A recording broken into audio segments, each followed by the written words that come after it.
Bem-vindos e bem-vindas a mais um podcast Talk Equal to Me, da Associação Humaniza-te. Portanto, esta é a nossa segunda temporada, este é o nosso primeiro episódio, agora já com uma nova imagem, que espero que gostem.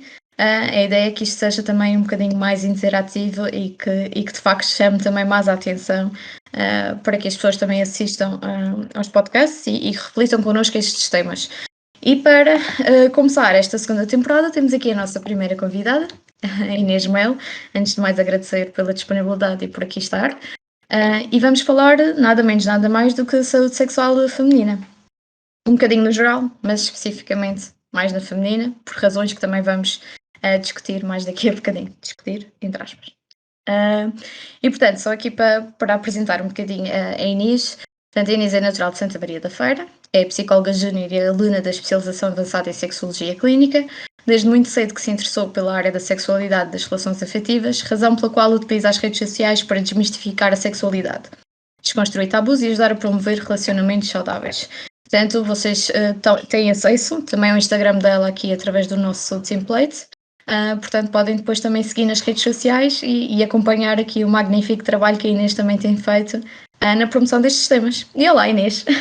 Olá, obrigada pela introdução. Nada. Estou muito feliz de estar aqui, obrigada pelo convite.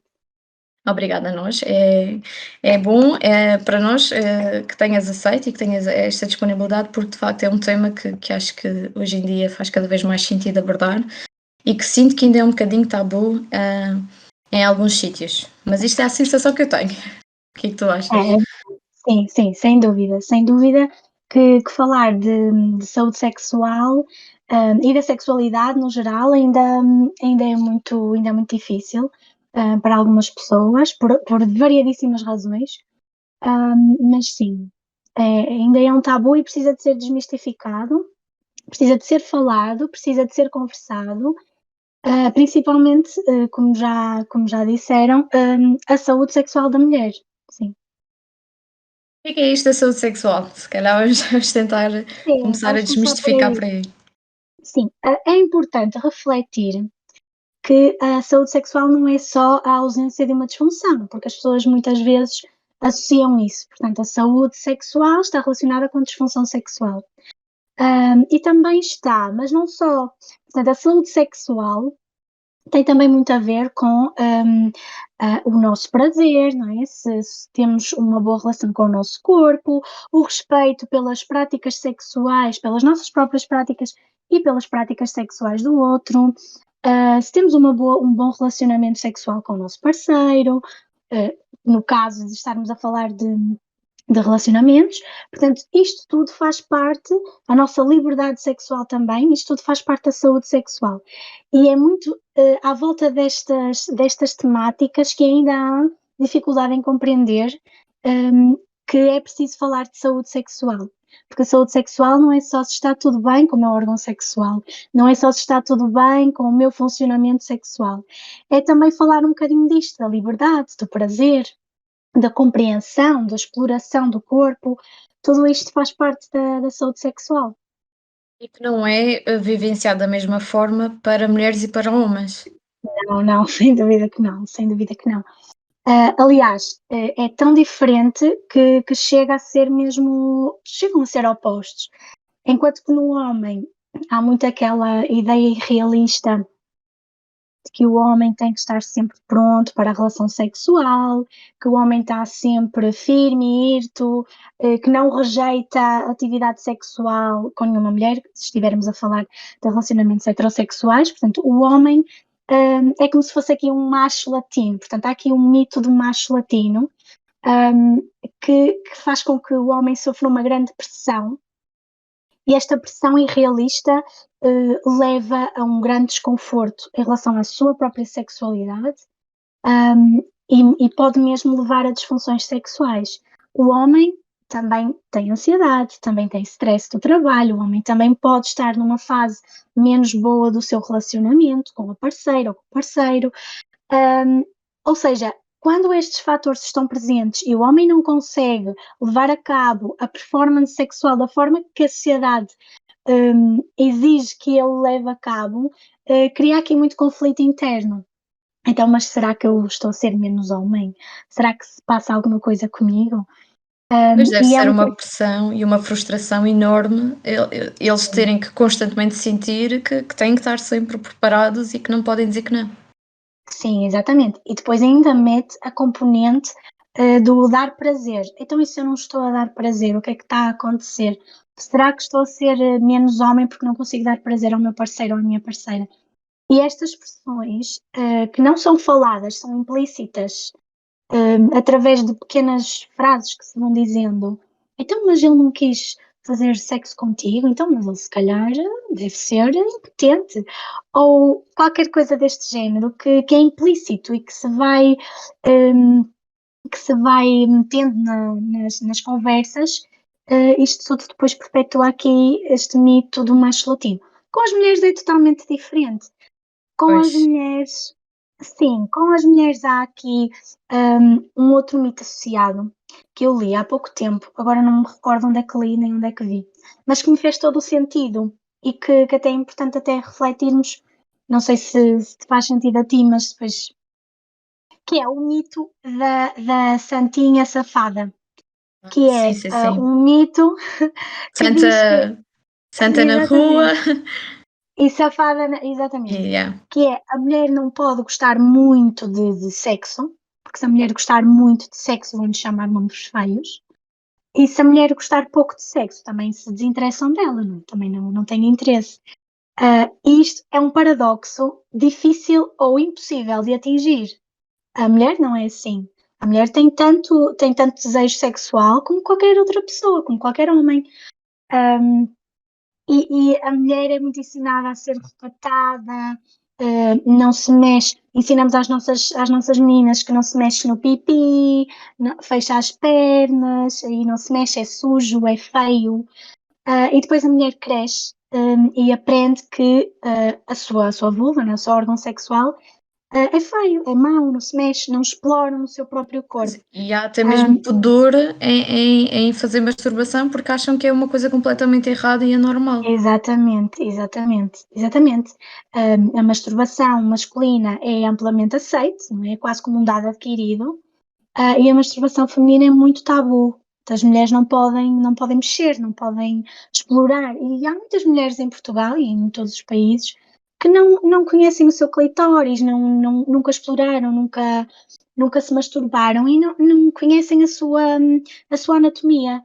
Um, e acho que tanto o mito do macho latino como este mito da mulher recatada, estão a desrespeitar a liberdade sexual das pessoas, tanto dos homens como das mulheres. Portanto, é muito diferente, mas acaba por ter um resultado semelhante, que é não podermos explorar ou termos a liberdade de viver a nossa sexualidade de forma plena. E exprimir aquilo que genuinamente estamos a sentir, Exatamente, do género não me apetece e sim tenho vontades, não é? Os 2. exatamente. Sim, exatamente. Um, E isto também leva a uma questão que é: se eu não exploro o meu próprio corpo, se eu não conheço os meus genitais, eu também não vou saber despistar, se alguma coisa não estiver bem, não é? Se eu não conheço o meu funcionamento sexual, também não sei se tenho alguma disfunção sexual, ou se ela surgir mais tarde, eu não consigo identificar que alguma coisa não está bem, que tanto nos homens como nas mulheres, que alguma coisa não está bem e procurar ajuda nesse sentido. Portanto, é muito importante esta questão. Sim, e mais além das questões também da saúde, até depois no próprio desempenho da relação sexual com o parceiro ou com a parceira, muitas vezes há relatos de pessoas que dizem que não gostam da relação sexual ou que não conseguem atingir o orgasmo ou que não têm prazer, e que se calhar tem a ver com isso, porque a pessoa nem se explorou a si própria, nem sabe bem o que é que gosta ou o que não gosta, se calhar também não está exprimido da melhor forma ao parceiro ou parceira, porque depois há aquele tabu, há aquelas questões todas associadas, e aquela relação Exatamente. depois não está a ter os frutos que poderia ter. Sim, e ainda há outra questão que é, o nosso maior órgão sexual é o cérebro. Portanto, se o nosso cérebro não está 100% investido na atividade sexual, na relação sexual, é muito difícil depois conseguirmos também, por exemplo, atingir o orgasmo, ou no caso da mulher, a lubrificação.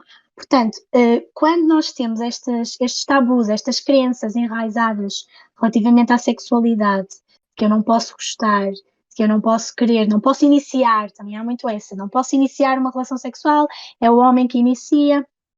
Depois isto também tem impacto durante a relação sexual, porque são pensamentos que eu estou sempre, que estão sempre a surgir, não é? E depois tem muito impacto, a ansiedade está muito relacionada com o desempenho sexual, muito mesmo, e nos homens também, claro. No sentido disso, pelo menos muitas das coisas que nós ouvimos dizer muitas vezes, e não sei se isso tem realmente, se está comprovado cientificamente ou se é mais a nível daquilo que nós vamos falando e vamos ouvindo, mas a questão de que, de facto, termos uma sexualidade ativa e plena e satisfatória tem, de facto, impactos na nossa saúde. Sim, sim, tem impactos na nossa saúde, por várias razões. Podemos começar pelas razões mais simples, que são as razões hormonais, né, biológicas.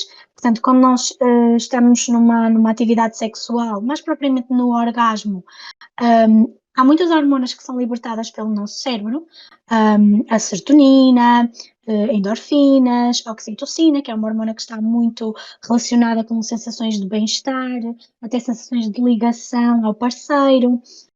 Portanto, isto não são efeitos imediatos, não é?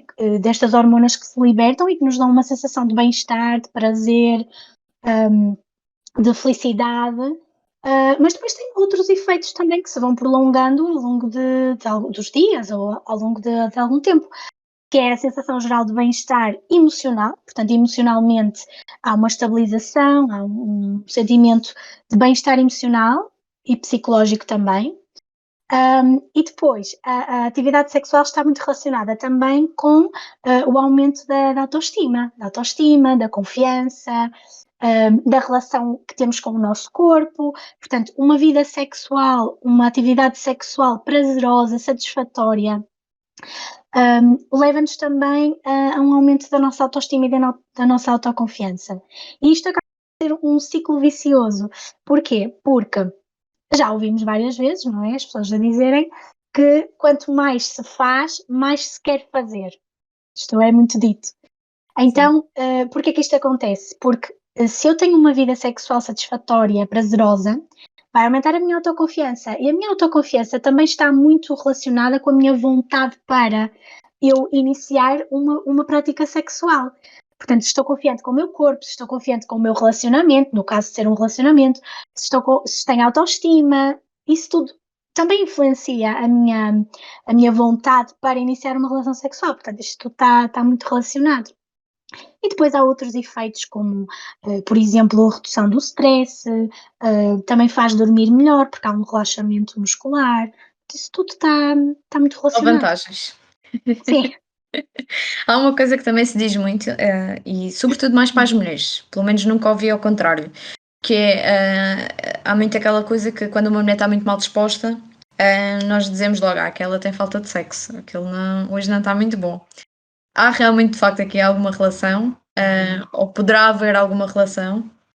é assim, eu penso que não. Porque, embora o sexo esteja muito relacionado com estas questões do bem-estar psicológico, do bem-estar emocional, de nos deixar mais felizes, eu acho que há muitos outros fatores que podem estar por detrás de uma pessoa estar bem humorada naquele dia. E acho que o facto das pessoas comentarem a vida sexual de uma mulher só porque ela está mais zangada, mais chateada, acho que também toca aqui um bocadinho a questão do machismo, não é? Do querer sempre insinuar que está com falta de. Está chateada porque está com o período. Esta também é muito boa, Sim, que sim, dizem muitas típica. vezes. E que às vezes não tem absolutamente nada a ver, porque quando o homem está chateado, ninguém lhe vai dizer que está chateado porque está com o período, que está chateado porque não fez sexo ontem à noite. Vão achar que aconteceu alguma coisa na sua vida pessoal, na sua vida do trabalho, e com a mulher há muito esta associação à sexualidade, pode até nem estar relacionado. Mas agora, realmente, nas questões, se calhar, da libido, e que estávamos a falar há pouco, e estávamos a conversar sobre uma parte que eu estava a pensar que de facto poderá aqui ter alguma diferença entre mulheres e homens. Não em todas as situações, como é óbvio, e nunca generalizando, porque há casos muito específicos e somos Claro, todas pessoas diferentes, mas em relação ao facto da nossa mente ter um grande poder também sobre a nossa sexualidade e a forma como muitas vezes as mulheres, não é? Também por construção da sociedade e pelos papéis que a sociedade nos impinge, se calhar existe esta questão, e existem até alguns estudos, porque nós já chegamos a fazer alguns diretos no Instagram e pesquisamos um pouco sobre isso, de que sobretudo as mulheres portuguesas sexualmente não se sentem satisfeitas. E muitas delas dizem que é porque nunca conseguiram atingir o orgasmo e nunca conseguiram ter, sobretudo na relação com o parceiro ou com a parceira, mas até mais é com o parceiro. Um, e estava aqui a pensar que também lá está, esta coisa das funções, dos papéis de género, a maneira como isso influencia na mulher e como ela está normalmente super atarefada e sobretudo se já viver em relação de casamento e com filhos e com crianças e etc. O estar a pensar em mil e uma coisas ao mesmo tempo, o impacto que isso também deve ter na libido desta mulher, que Sim, exatamente. não Sim, vai sim, conseguir estar tão disposta como alguém que tem as tarefas partilhadas, ou que não tem tanta responsabilidade, ou que está com outra predisposição, ou que tem um parceiro que é sensível e que realmente dá-lhe orgasmo, e então há outra motivação. sim, sim. Está muito relacionado, sim, porque a mulher não tem a mesma disponibilidade, infelizmente, por essas razões, não é? Por estar preocupada a pensar nas tarefas domésticas, nos filhos, no trabalho. E também há outra questão que isto é só a minha opinião pessoal, que eu tenho vindo a refletir, que é o facto de o desejo sexual no homem é mais visual, e o desejo sexual na mulher é mais sensitivo. E isto também pode estar na base, e atenção que isto é só a minha reflexão pessoal, não há nada, não li nenhum estudo ainda sobre isto. Mas a minha reflexão é que o homem é mais visual, portanto, basta um estímulo visual ou às vezes um post numa rede social que pode lhe dar ali o clique do desejo, do até me apetecia, de vontade sexual. A mulher é mais sensitiva, é mais pela sensação corporal, pelo toque na pele, uma palavra carinhosa, um sussurro no ouvido, é diferente, não é tanto o estímulo visual que faz despertar ali a libido da mulher, é mais o toque, é mais sensitivo. E isto também pode impactar aqui porque é que a mulher não tem não é, tanta satisfação sexual na relação sexual com o seu parceiro. Se o homem está na relação sexual focado naquilo que lhe dá mais prazer, né, nas sensações visuais, e não explora o toque na sua parceira, não explora as zonas erógenas da sua parceira, não. No fundo, há muito aquela crença de que a mulher serve o homem na relação sexual, principalmente nas mulheres mais velhas, não é? Nas nossas avós, ou até mesmo mais novas, que tenho muito esta crença de que a relação sexual é para servir o homem, a relação sexual é para procriar e para servir o homem, não há mais opções. E não exploram o seu próprio corpo, também não sabem dizer ao homem aquilo que gostam mais, porque elas próprias também não exploraram os seus próprios órgãos genitais, não é? Também não sabem explicar, eu gosto assim, eu gosto assado, mexe aqui, mexe ali, também não têm essa vontade, nem esse conhecimento para passar ao outro. E acho que todos esses fatores juntos fazem com que haja muito mais insatisfação sexual na mulher do que no homem. E a verdade é que se nos conseguíssemos desligar destes estereótipos e destes papéis associados e pudéssemos realmente viver genuinamente a relação sexual, e até mesmo para os homens, que acho que até eles próprios se sentiriam muitas vezes mais satisfeitos com a relação sexual se tiverem uma companheira que esteja empoderada e que saiba o que quer e que também Claro, se sinta à vontade até para lhe dar também prazer a ele da forma que ele também anseia, porque pronto, também daquilo que muitas vezes ouvimos, os homens também têm muito desejo pelo sexo oral. E há muitas mulheres que também têm muito pudor em fazer isso. E que se sentem que não devem fazer, porque nós temos lá está, aquelas crenças e tal, que temos que ser santinhas, tudo bem, podemos ter relações sexuais, mas há coisas que. sim, há coisas proibidas. Pois, pois. Uma das razões, várias das razões, são as crenças não só sociais, mas também há muita crença cultural e religiosa associada, nem sempre. Mas muitas vezes também há esta crença religiosa. Então, se o sexo serve para procriar, não há razão nenhuma para fazer sexo oral. E se eu fizer sexo oral, posso ser punida, não é? Punida por uma lei religiosa ou por uma lei Pois é. cultural. E isto está muito enraizado em Que algumas às vezes o universidades. próprio e em algumas situações, se calhar nas gerações mais velhas, como estávamos a falar, o próprio homem, se a mulher tiver até este desejo, partir dela ter este desejo de querer fazer isto, nele, muitas vezes até o próprio homem machista e com ainda algumas ideias assim, Exato, vai pensar: "Ui, o que é que esta mulher anda aqui a fazer, que isto não é sim. assim". E também rejeita, e também não quer. Yeah. Também diz que não é normal. Exatamente, sim. Há muito ainda este pensamento, principalmente nas gerações mais velhas. Por isso, daí a importância de falar sobre crenças que eu trago, que me foram impingidas, seja pela minha religião, pela minha cultura, pela minha sociedade, trazer essas crenças para a relação e dizer eu tenho esta crença e desmistificar esta crença em casal, juntos, em casal ou em amigos, desmistificar isto, porque eu trazendo a minha crença, o meu parceiro trazendo a crença dele, vamos desmistificando, vamos explorando, e esta parte é muito importante. E se ainda formos para entrar, se calhar, nas relações LGBTI, ainda existem outras especificidades e outras questões relacionadas que seria, se calhar, todo um outro universo para explorar, porque de facto são vivências diferentes e relações diferentes, eh, portanto, as outras questões educacionais, de sociedade, etc, etc, etc. Eh, Sim, também exatamente. no trabalho que fazes sobretudo também de sensibilização e de informação nas redes sociais, que temas é que as pessoas também podem, ver expostos? Além Nas destes que minhas já redes sociais, sim, sim, sim. eu falo também, falo sobre consentimento, falo sobre práticas sexuais, falo sobre disfunções sexuais também muito. Ainda não falei de todas as que queria, mas irei falar no futuro, para também ajudar as pessoas a identificar as disfunções sexuais, se têm, se não têm, se poderão vir a ter. Falo também sobre relacionamentos, questões sobre infidelidade, como ter uma comunicação mais assertiva com o parceiro. Falo também sobre questões LGBT, disforia de género, também alguns papéis de género, aqui tentar desconstruir alguns papéis de género, mas tudo o que tem a ver com sexualidade e relacionamentos. E dicas é que as pessoas, deveriam porque lá está, há muito desconhecimento e não se fala sempre destes temas, ainda é tabu para muitas pessoas e às vezes mesmo os próprios profissionais de saúde e etcétera, nem sempre estão à vontade para também nos abordar sobre estas questões.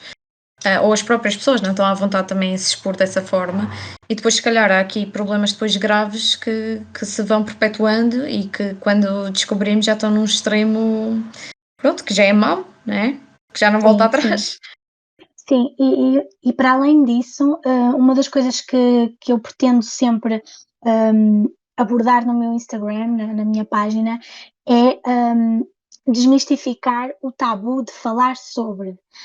Não há problema de falar sobre, seja o que for. Não há problema de falar sobre menstruação, não há problema de falar sobre uma situação vaginal que não esteja tão bem. Porque é que eu haveria de ter vergonha de falar sobre o cheiro da vulva, o sabor da vulva, a minha menstruação, quando metade da população também vive estes problemas? Metade da população também tem uma vulva e também menstrua. E Claro. eu uso também o meu Instagram um bocado para isto, para falar sem pudor, falar à vontade sobre as coisas. Às vezes até choca um bocado, então, mas vem para aqui esta a falar sobre o cheiro da vulva, mas que estranho. Mas que ela fala porque é normal. E é normal falar, e é normal falar porque às vezes o cheiro da vulva também está muito relacionado com algumas disfunções sexuais, não é? E sabermos identificar o cheiro normal, o cheiro não normal, isso tudo é muito importante. E sobre a higiene do pênis também. Não, isso são pontos muito importantes. Eu estava aqui a pensar realmente no. Não se fala, porque a ideia que muitas vezes nos passa os filmes e as novelas e essas coisas todas no ato de relação sexual, passa-nos muitas ideias erradas, que aquilo não é de todo nada real. Mas sobretudo aquela ideia de perfeição, que a vagina não é suja, a vagina não cheira mal, a vagina está sempre fresca, a mulher acaba a relação, está pronta para, parece nada a acontecer, está tudo muito bem, e isso às vezes faz pensar aqui as mulheres reais que estão do outro lado, bem, se calhar eu devo ter algum problema na minha vagina, porque nem sempre está fresco, nem sempre cheira bem e tem secreções e não sei o quê, não sei se é grave, se tem que ir ao médico, se não tem, se faz parte, se todas as mulheres têm, porque não se fala muito disso. Exatamente, exatamente. E nos filmes pornográficos e mesmo nos sites pornográficos, há muito esta perfeição, não é? A perfeição da relação sexual, o embelezamento da relação sexual e da vulva e da mulher. Mas depois as nossas mulheres reais, já é outra história, não é? Já vamos para o café dizer que a vulva cheira a peixe ou a bacalhau, Pois. mas as mulheres dos filmes não. Há muito esta dicotomia que é importante desmistificar. E que cuidados é que nós de facto, de certeza que são muitos, mas que cuidados principais ou que coisas é que temos que ter realmente em atenção, que pode ser indicativo de que a nossa saúde sexual pode estar aqui com algum problema? É assim, devemos estar sempre atentos. É muito importante conhecermos o nosso corpo, em primeiro lugar, saber o que é normal, saber qual é o nosso normal, por exemplo, na ovulação, como é que é a nossa ovulação, na menstruação, como é a nossa menstruação, a duração, a intensidade. Tudo isso é muito importante percebermos primeiro, portanto, termos um conhecimento do nosso corpo. E isto, para algumas mulheres, dura muito tempo, porque pode variar imenso de mês para mês. Portanto, todos os meses termos atenção a isto e percebermos como é que o nosso corpo funciona. E com base no nosso corpo, né, naquilo que nós aprendemos sobre nós próprias, percebermos quando alguma coisa sai do padrão, quando não está bem, procurarmos um ginecologista, ajuda médica. E acho que a higiene também está aqui muito, muito associada, não é? Ter uma boa higiene. Há muitas mulheres que não sabem ainda fazer a higiene da vulva, da vagina. Nós lavamos a vulva, mas não lavamos a vagina. Não se coloca detergentes nem sabonetes dentro do canal vaginal. O canal vaginal higieniza-se sozinho, lava-se sozinho, faz isso perfeitamente bem. Não é preciso pôr lá nada dentro, mas é sim preciso lavar muito bem os grandes lábios, os pequenos lábios, lavar bem a uretra para evitar infecções urinárias, o clitóris também, tem muitas dobrinhas, lavar isso tudo muito bem é importante. Os homens também têm que ter esta preocupação, não é? Em todas as dobras da glande do pênis, lavar muito bem.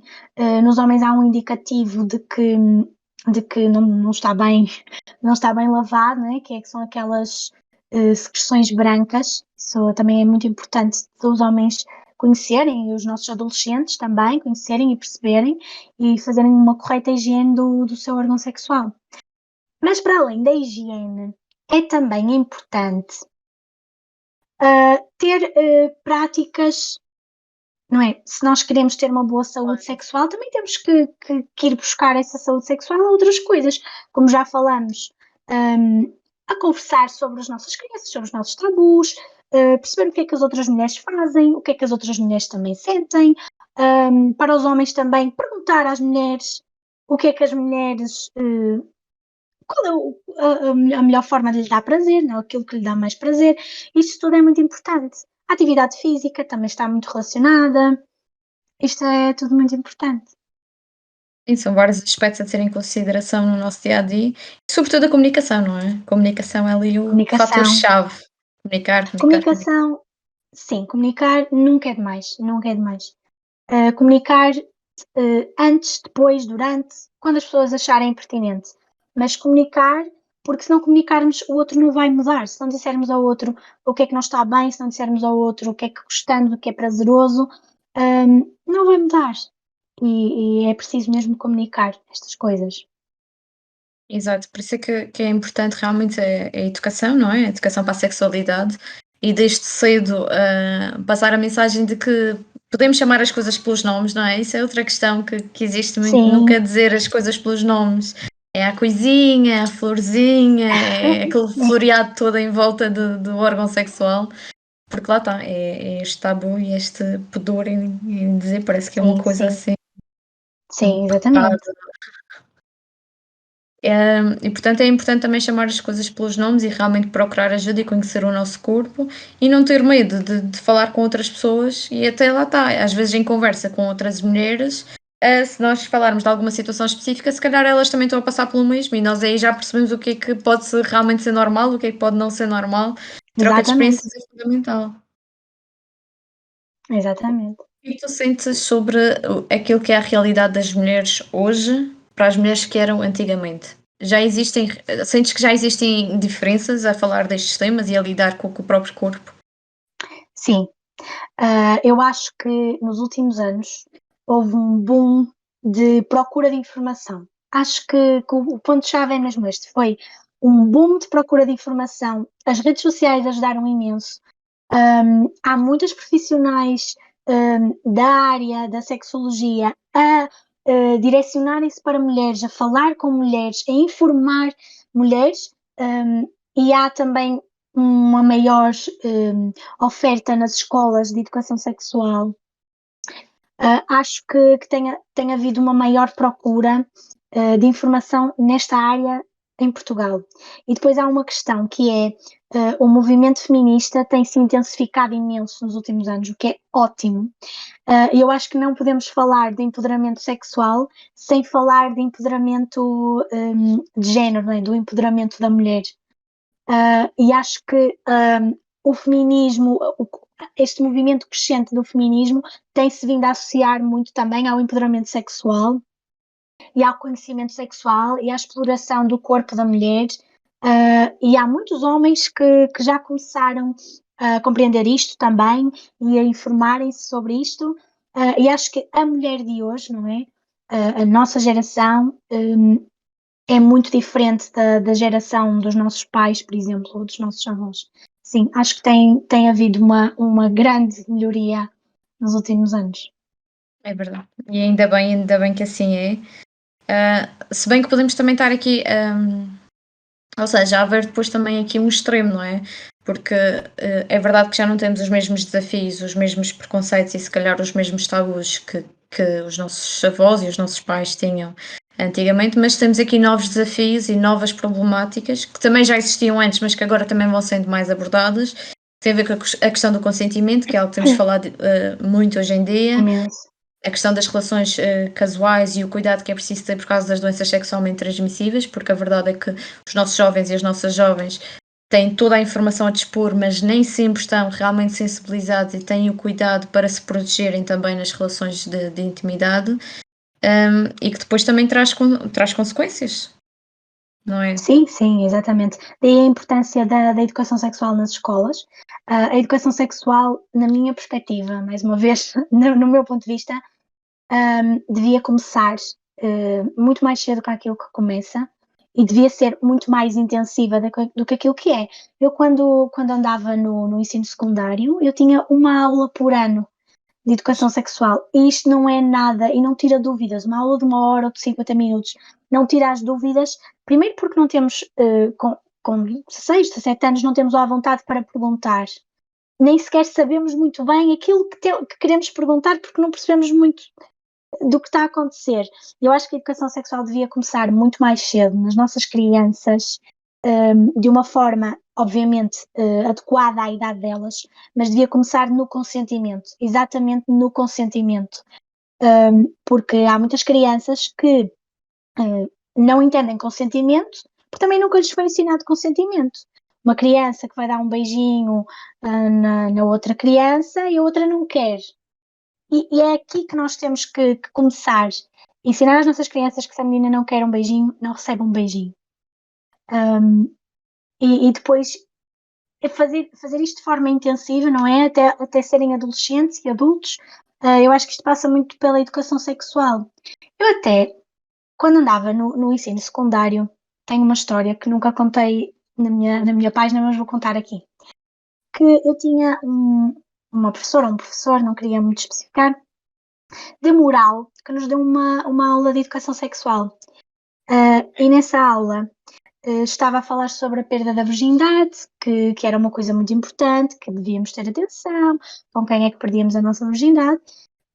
Então, para provar o seu ponto de vista, decidiu dizer que quando nós tínhamos relações sexuais com um parceiro, depois, se tivéssemos relações com o segundo parceiro, a nossa vulva rejeitava o segundo parceiro através de infecções ou doenças. Portanto, iríamos ter doenças ou infecções se tivéssemos o segundo parceiro. Isto, dito uma sala cheia de adolescentes, tem um impacto muito grande, não é? Porque os adolescentes não percebem muito bem o que é que está a acontecer, se isto é verdade, se não é verdade. E eu lembro-me que até hoje, eu lembro-me dessa pessoa, eu lembro-me dessa aula e eu lembro-me de Pois. ouvir isto. E isto teve impacto. E depois, mais tarde, eu percebi que realmente isto não faz sentido Era nenhum. absurdo. Exatamente. E acho que a importância de pôr profissionais qualificados tragam informação de base científica, informação fidedigna e que estejam treinados para isto, para dar educação sexual e pôr de lado as suas crenças sociais, culturais, religiosas e responder às perguntas e ensinar aos nossos adolescentes de forma com base científica, de forma fidedigna. Acho que isto é muito importante. E nós temos falado mesmo muito sobre isso, entre vários profissionais e em vários encontros, que é exatamente essa questão, que é importante dar educação sexual e é importante que isso haja nas escolas, mas tem que ser feita por pessoas que estejam minimamente formadas para esses conteúdos. Eu também lembro-me Exatamente. de ter educação sexual, nem sequer tive no secundário, tive no sétimo ano. E lembro-me de ser uma professora que, coitada, nós até de certa forma tínhamos pena dela ao mesmo tempo, porque notou-se claramente que não estava minimamente confortável com o tema. Ela ficava vermelha, ela transpirava, ela não se tinha receio em dizer pênis, e nós no sétimo ano aquilo era uma galhofa total e ninguém Claro. estava ali minimamente, ainda por cima, quando tínhamos alguém que nem está à vontade, quer dizer, não fazia sentido nenhum. Um, Nem para nós, que acabamos por não aprender e não serem aulas produtivas, nem para aquela pessoa que está ali claramente constrangida e que pronto, e que pode acontecer isto e pode acontecer esses casos, pessoas que até estão à vontade, mas depois só dizem barbaridades e saem os jovens Exatamente. todos e as jovens com crenças e mitos que não fazem sentido nenhum. Exatamente. Sim. É importante a formação e até digo mais, se as escolas não têm capacidade de formar os docentes, apostar também nos profissionais de fora que têm essas competências e essas valências e associações que trabalham essas questões e fazer um trabalho em parceria. Acho que faz sentido, e é mais vantajoso para ambos. Sim, sem dúvida, sem dúvida. Exato. As aulas de educação sexual têm isso. Hoje em dia nem sei como é que isso está, nem sei como é que está a ser ministrado, nem se já existem alterações. Pois, também não tenho conhecimento disso. Também não sei como é que está a ser administrado, se continuam a ser os professores de moral, no meu tempo eram os professores de moral, mas sei que ainda há muito pouca adesão, mas acredito que vai mudar muito em breve. Sim, sim. Até porque acho que já houve até polémicas dos próprios pais que não queriam que isso fosse dado nas escolas, Sim, eh, sim, que é. porque aquilo que não é falado, há muito esta crença de o que não é falado também não é um problema. E o E que não problema se está lá. faz, e que não se faz. Se não se falar disso Exatamente, aos se não se jovens, eles fala, não não vão se faz. fazer. Exatamente. E o problema é que eles vão fazer, mas vão fazer sem informação, sem proteção. Vão fazer, não queria dizer mal feito, mas vão fazer da pior forma. E a educação sexual serve exatamente para isto, não é? Para informar os jovens, para proteger os jovens acima de tudo, para eles tomarem consciência, e viverem a sua sexualidade, porque vão vivê-la, mas vivê-la de forma segura e de forma feliz, acima de tudo, Sim, e sim, sim, sim. ponderada. Exato. Acho que é isso. O foco é realmente a proteção, destas pessoas. Exatamente, Não é estarmos a promover agora, olha, iniciem todos e todas a relações claro, sexuais. claro. Não é, mas é, ok, quando estiveres preparado ou preparada para, tens esta informação contigo, de certeza que te vai ser útil e que irá ajudar nessa iniciação. E há bocadinho estávamos a falar de um termo engraçado que tenho visto muito falar, e sobretudo nos movimentos feministas, da questão do perder a virginidade, que hoje em dia já é um termo que se deve evitar ao máximo. Há dias estava a ver que já não se fala no perder a virginidade, mas o de facto iniciar a vida sexual? Sim, por várias razões. Porque a virgindade não está só associada, não é? A meu ver, à penetração, não é? Iniciar a vida sexual não é só hum, ser penetrada, não é? Pronto. Uh, pode, posso ter outras práticas sexuais e querer associar essas práticas sexuais à minha primeira vez. Falando, por exemplo, em jovens LGBT, ou jovens LGBT, portanto, a perda da virgindade pode não estar associada a uma penetração. E depois há muito também aquela crença do ímã, não é? A virgindade está associada ao ímã imaculado. E isto também pode não ser verdade. Primeiro porque o ímã pode se romper por variedíssimas razões. E segundo porque pode nem se romper. E isto também causa uma certa ansiedade, não é? Há vários países em que as meninas não fazem atividades desportivas, por exemplo, de grande esforço, porque têm um medo enorme de romper o ímã e depois, na primeira relação sexual, o homem vai achar que. E não é nada disso. Portanto, este mito é preciso ser quebrado. E também falado, não é? Esta questão do ímã, esta questão da penetração, de só associar a perda da virgindade à penetração, isto tudo, assim, é o deixar de falar em virgindade e falar sim sobre atividade sexual. Eu também concordo com isso, sim. É, até me parece um termo mais, mais acessível, não é?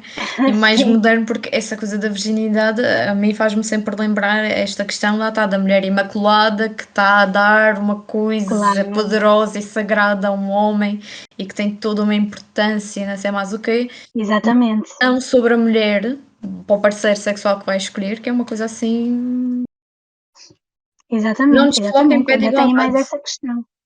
Sim, ainda tem mais essa questão. A mulher está a dar, exatamente, algo que é seu e é que é importante.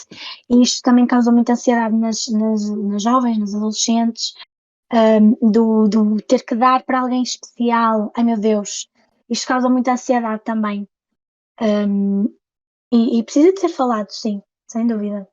Sim, porque até nisso as vivências são totalmente diferentes. Para o rapaz nunca é dito, olha, escolhe a mulher certa. Aliás, pelo contrário, isto é, até lhe dizem, olha, escolhe uma experiente, assim mais velha, que já tenha não sei o quê, não sei o que mais. Exato, Ou então alguma que seja virgem, para ele também poder mostrar aquilo que vale e ser ele o primeiro e tal. Quer dizer, nunca é-lhe imposto que seja, olha, alguém que tu gostes e que realmente sintas conexão exatamente. e que seja especial para ti. Não dizemos isto aos rapazes, não dizemos, entre Não, aspas. não dizemos, não dizemos. Sim, sem dúvida que não dizemos, até porque associamos sempre que a prática sexual dos rapazes começa muito mais cedo, não é? Portanto, a perda da virgindade acaba por ser muito mais natural, porque assumimos sempre que o rapaz já se masturba desde muito mais cedo. Sim, e a menina não. Pois sim, menina. Nem pode, coitado, nem Nem pode pode, nem sequer pode. pensar nisso. Sim. Olha, Inês, acho que no fundo, ao longo da conversa já fomos falando de alguns mitos associados a estas questões, mas não sei se tens assim mais alguns que queiras aqui acrescentar. Uh, já falámos de muitos, sim.